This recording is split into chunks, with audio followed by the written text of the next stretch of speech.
Good morning, guys. First off, 1-0 versus Furman, so that's a positive as we move forward here. A lot of things happened in the first game that you're trying to control. You know, I thought our football team came out and played hard. That's number one. Number two, obviously we had too many penalties. When you look at 120 yards worth of penalties compared to, L.J. Scott rushing for 107 yards, which I thought he had a great football game. That's a lot of yards. Especially at inopportune times for us, and really sort of told the story of the game as we proceeded through the whole football game. When you look at us offensively, I thought we ran the ball effectively. Because of the penalties, we didn't have the ball as many times as we wanted to in the third quarter, but we did, we scored and things like that with the time we did have it. 2 turnovers, or -1 in the turnover margin, which affects the outcome of a football game usually. So we were able to overcome that as well. So the penalties and the turnovers really makes the game a little closer than maybe that we wanted it. Give Furman credit. I thought they played very well, had a good plan going into the football game. You look at us defensively, I thought we played solid against the run. First time in 13 years we didn't have a play over 15 yards or a play over 20 yards, but we have 60 yards worth of penalties. It gives them first downs on a number of occasions, obviously. It keeps drives alive. From that standpoint, the game's in the books. We've watched it with our players and as coaches a couple times, so we looked for improvement there. I thought offensively, Tyler O'Connor, probably a little nervous initially, but got off after that start. I thought he played pretty well. 3 touchdown passes. I think he threw the ball effectively, threw the ball with velocity, and he didn't hold back, and he played aggressively. Again, got to hold on to the football. Can't have mistakes with the football in our hands at any point in the game, and that's number one. 2 balls on the ground too often. Where we're at right now, I think, is, we've got a week off, which is a little bit different, probably more different than we've had in the past. But we'll use it to our advantage as we move forward, and look forward to Notre Dame, and I'll take some questions. Yeah.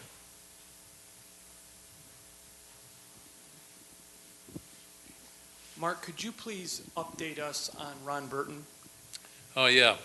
That got it sort of, I don't usually talk about injuries, but since it is to a coach, Ron had an emergency procedure done on Friday morning, so we were without our defensive line coach on Saturday. Coach Snyder moved down to the sidelines and sort of handled their defensive line. He's a longtime defensive line coach as well, but I don't think there's any question that affects your staff and affects how you do things. So I didn't really think it was appropriate to talk about it, but since you ask, he's doing well and he's back with us and everything, and sort of emergency surgery. But I think, that rule that they talk about, you can't talk about things, I think that applies. Whatever that is, HIPAA rule. Doing well, though. Mark, you referenced the bye week coming in a strange time. How differently are you approaching this week than maybe buys you would in other years? Yeah, it's tough. That's been a question throughout the process. I think we're the only team in America that has a bye the second week of the season and then plays a Power 5 team that next week. So there's not a lot to compare to that, but we'll use it as a positive. We'll get some guys, first of all, healthy. Secondly, our players are really in school for the first time this week. Last week was a chopped up week, so they can get themselves grounded in that respect. Third, we can get out and recruit a little bit on the weekend. So that's a positive. Fourth thing we have to do is maintain our game conditioning. I thought we were in condition in the game. We have to maintain our game conditioning aspect relative to our players. So we've got to work them this week hard.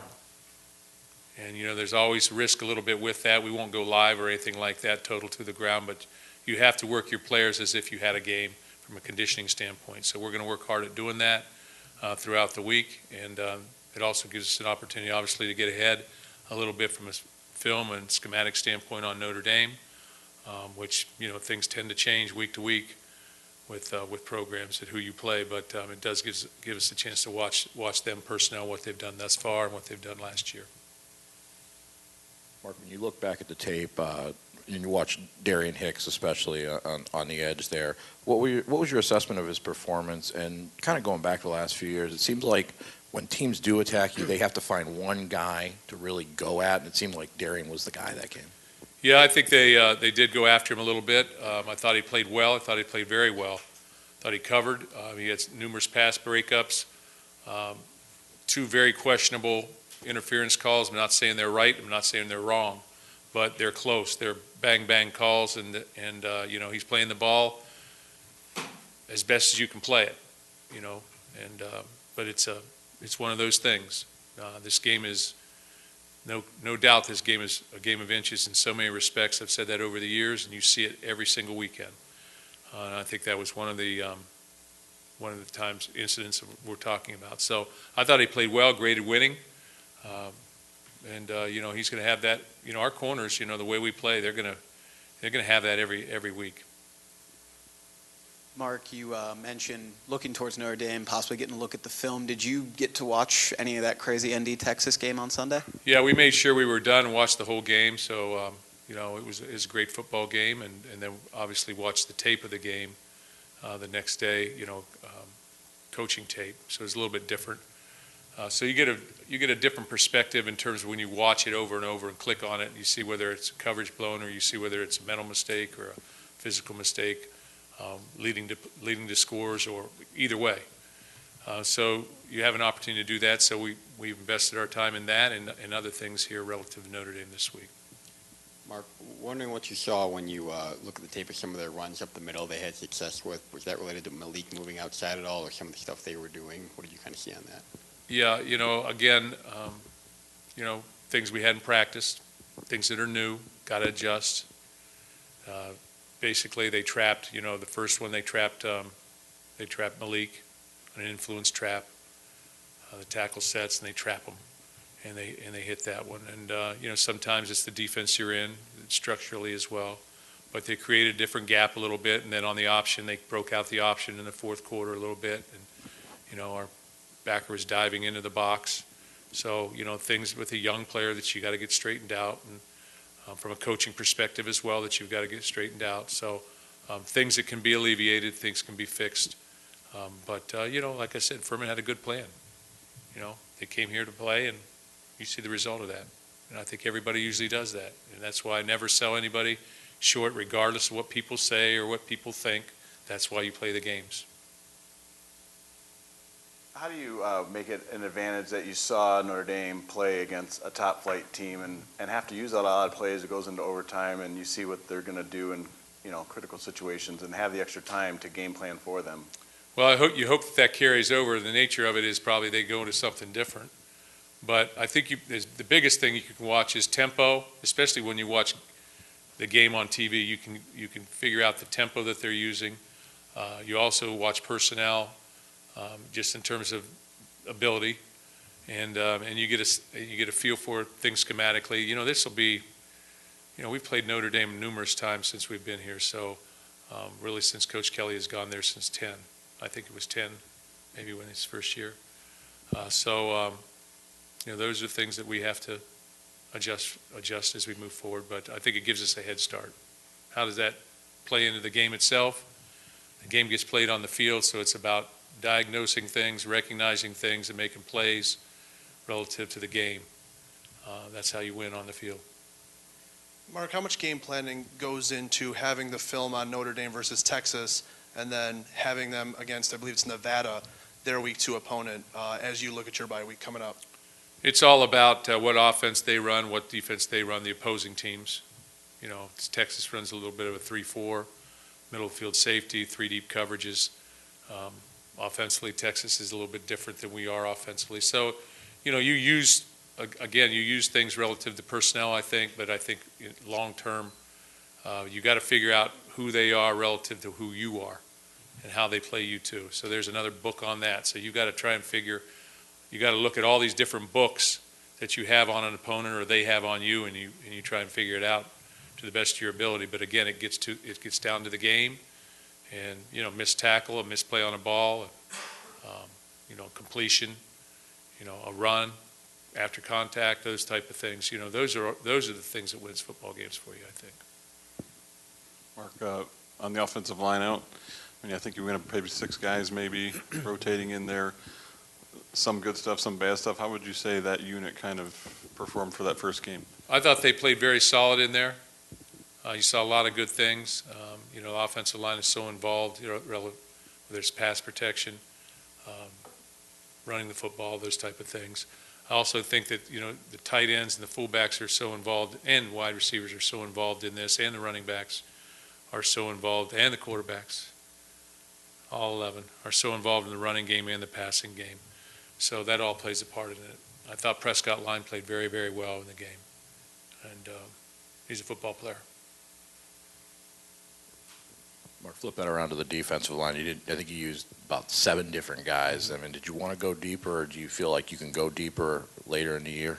Well, I think we want to try and see where our young players are, and we didn't want to play those guys without fully playing them a lot of plays. So we'll see how, again, this week is an advantage when you look at our young players and trying to get them extra reps and seeing, can we bring them forward and can we bring them along. But I think on our defensive line, I thought Kevin Williams did a nice job in there. Obviously, Malik McDowell played extraordinarily well. Great effort. Big guy, rush the passer, do all the things that you wanted him to do. But the biggest thing was I thought he played with a lot of effort, and he was our defensive MVP and had a lot of production as well. So that was a positive. But I don't know. There's always things that you got to.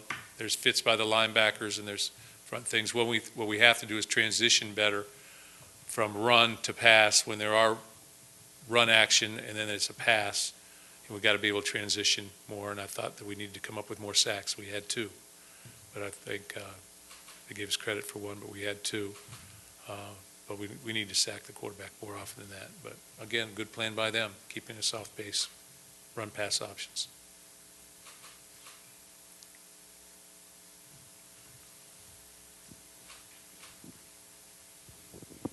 Mark, when you looked at your offense and your defense on both sides of the ball, could you tell us what you were most pleased with and maybe something that shocked you? I know you won't tell us the negative. I think that most pleased with how we ran the ball and continued to recollect ourselves on both sides of the ball when things didn't go quite well. We just sort of maintained a workman-like approach to it. I thought our sideline needed to be a little bit more emotional than maybe it was. But we had a workman-like type attitude, and when things happened negatively, a first down or keeping a drive alive, or a holding penalty down on the 5-yard line, we recollected ourselves and we made a play. So that was a positive, and I also thought that Tyler played well, especially probably 3/4 of the game, which coming out as the quarterback, they did some good things. Thing that I'm relatively disappointed with are the penalties. Shocked on the penalties, but again, some of them are unforced. I mean, really none of them are unforced because we didn't have offsides, we didn't have procedure penalties. They're down the field penalties that we're playing football and they get called. So I guess but there is a discipline to that as well, and we have to play within that discipline. So I guess it would be that, and the ball's on the ground too much. We only lost, we threw 1 pick and lost a fumble to a redshirt freshman. But the ball's on the ground. There's too many things that could happen with that. And, I would think that I would guess that probably most of the time we win the turnover margin battle, and we didn't this game. And the penalties in that is, again, that's why the game was a little closer than maybe it would have seemed. In going into this bye week, more injuries, a little more nicked up maybe than you thought you would be at this point after 1 game? I'd be talking about injuries. Trick question. Okay. Mark, there is so much praise for you and Tom, both how well you run your programs across the nation. With Tom going into the Hall of Fame this weekend, just your thoughts on him receiving such an achievement? Yeah, I think that's a huge award. I think that's an honor, a very distinguished award. I'm fortunate because it is a bye week. I'll be able to go to that, so that's something I'll look forward to. But Tom Izzo has been more than just a basketball coach to so many people. He's been a mentor. He's been a friend. He's been a great supporter for us, for myself and my family. So it goes beyond the winning and losing, and I think at the end of all of this, he's getting honored for his wins, and but he'll be defined by maybe many more things beyond that at a later time. But great accomplishment, and not many people get those opportunities, so well deserved. Mark, you have talked about wanting to use three running backs, and you ran two of them on Friday night. And the impression from LJ was that you guys were going to just run two. Is that? Can I get some clarification? I think we go with the productive player and the productive situation at every time. I'm never going to say we're not going to use three. If we can get people in rhythm, I think that's good. When guys come out, we didn't want to have three guys come out with 8 carries apiece, or even 9 apiece. We wanted to make sure that someone had that majority. The other thing that when you look at it, we only had 58 plays, so we scored very fast. I think that's another thing in the football game. We scored extremely quickly, first series, and then 3 and out, and then things started to get a little bit more difficult. But because of the nature of the third quarter, with fumbling on the first play of the second half offensively, and because of the penalties on defense, I think we had the ball like 6 plays the third quarter. So we didn't have many plays. So that's the nature of it. You don't have that many plays. You don't have as many people running the football. But I think we ran it 30 times, 35 times or so. So that was a positive. But short answer to your question, I think we'll use all those guys. And the way Delton Williams is playing, I could even see using him at tailback. So we're deep at the tailback position. That's a positive. That will be useful in the future here. Mark, I know you hoped Ed Davis' situation would be resolved by now. Just wondering if you've gotten any feedback on the NCAA, if there's an issue there, or if it's just taking longer. I would expect to hear something this week. So I would expect that would be a positive outcome, but hey, you never know. So that's all I can basically say about that. And then in the meantime, he is able to practice, so he is practicing and going to school and those type of things. Coach, just wondering, I don't want to say the lack of playing true freshmen or not, but is there a process in mind that you have when getting those guys in game action, still trying to maybe hold them back and think about those redshirt opportunities and things like that? Just don't want to play guys unless we're going to play them throughout. That's the biggest thing. Because of the number of plays really it was a slow-moving football game last week. They only had, I think, 64 plays. We had 58, so there was just a lot of time in between snaps, it seemed like. So we'll play the freshmen when they're ready to play. We have an outstanding group of freshmen. But I don't want to put them on the field and take away the red shirt and legitimize. I want to legitimize if we do red shirt them. I don't want to say, oh, the guy got hurt and then he didn't really get hurt. So, but their time's coming. This will be a big week for them, and we'll have opportunity to look at them more fully. And they need to know what to do. Players need to be functional. And functionality, I think, is relative to who else is in your program, too. If you're deep at a certain position and you have people that are functional, that play at a high level that are twos, such as maybe at corner, you're not apt to see a true freshman corner like Austin Andrews, who's going to be a very, very good player for us. Chances are he's redshirted.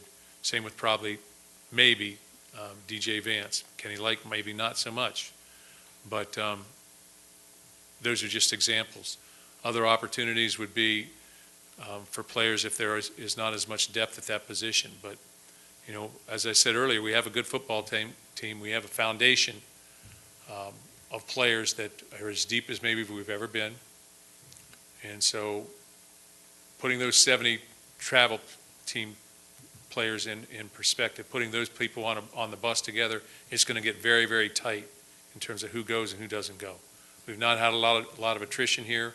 As of late, we've had a couple guys leave, but they're leaving as a result of the situation itself as well. Let's just be straight up.